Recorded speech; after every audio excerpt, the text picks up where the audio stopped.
नमस्कार। उत्तर प्रदेश की सियासत को अगर समझना है तो बरेली शहर पर नजर रखना बहुत जरूरी है। यहाँ की हवा काफी तेजी से बदल रही है। तो आज हम चुनावी आंकड़ों के जरिए ये समझने की कोशिश करेंगे कि इस शहरी रणक्षेत्र में असल में चल क्या रहा है और आने वाले समय में क्या हो सकता है। तो इस पूरी कहानी को समझने के लिए सबसे पहले हम बरेली की नब्ज टटोलेंगे, फिर यहाँ के दो मुख्य राजनीतिक खिलाड़ियों की ताकत को परखेंगे।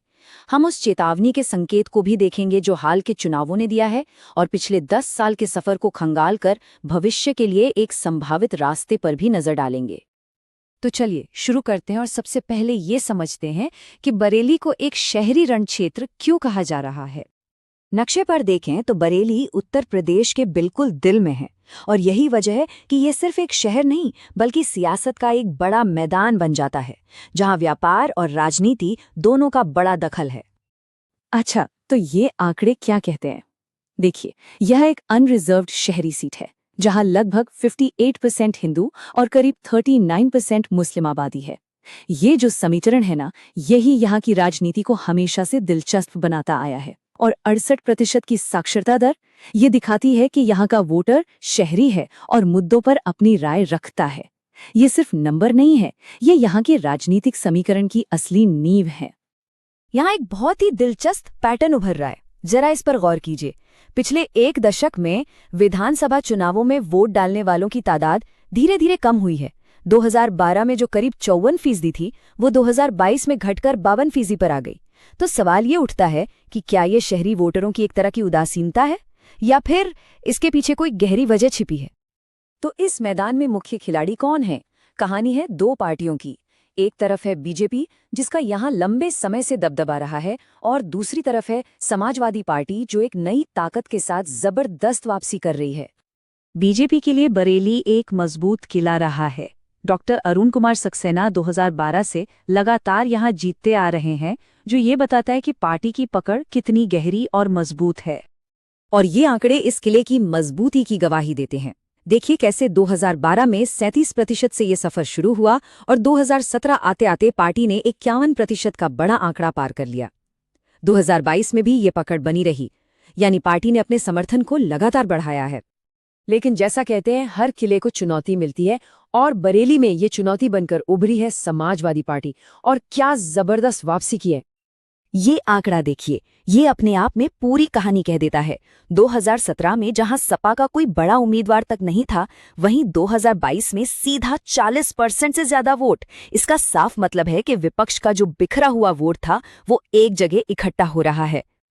और सपा की ये वापसी सिर्फ विधानसभा तक ही सीमित नहीं रही। जो सबसे बड़ा और सबसे ताज़ा संकेत मिला, वो आया लोकसभा चुनावों से, और ये एक बहुत बड़ी चेतावनी की तरफ इशारा कर रहा है। यही है वो चेतावनी का संकेत। 2024 के लोकसभा चुनाव में बीजेपी सीट तो जीत गई, लेकिन जीत का जो अंतर था वो बहुत ही कम हो गया।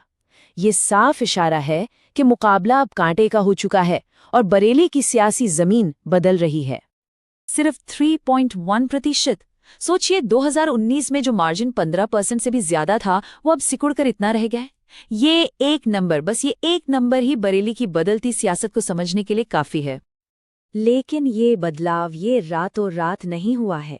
इसकी जड़ें समझने के लिए हमें पिछले एक दशक के चुनावी सफर पर एक नजर डालनी होगी। तो कहानी कुछ यूं है। 2012 से बीजेपी का ग्राफ लगातार ऊपर जाता है। 2017 में वो अपने चरम पर पहुंचते हैं, लेकिन फिर 2022 में सपा एक मजबूत ताकत बनकर उभरती है और 2024 में जीत के बावजूद बीजेपी का मार्जिन बुरी तरह घट जाता है। ये एक ऐसी कहानी है जिसमें अभी कई दिलचस्प मोड़ आने बाकी हैं। तो इन सब नंबरों और ट्रेंड्स के पीछे की असल वजह क्या है? क्योंकि देखिए, चुनाव सिर्फ पार्टियों की हार जीत का खेल तो है नहीं, ये सीधा सीधा जुड़ा है लोगों की जिंदगी से, उनकी जरूरतों से। तो चलिए अब ये समझते हैं कि बरेली का वोटर असल में चाहता क्या है।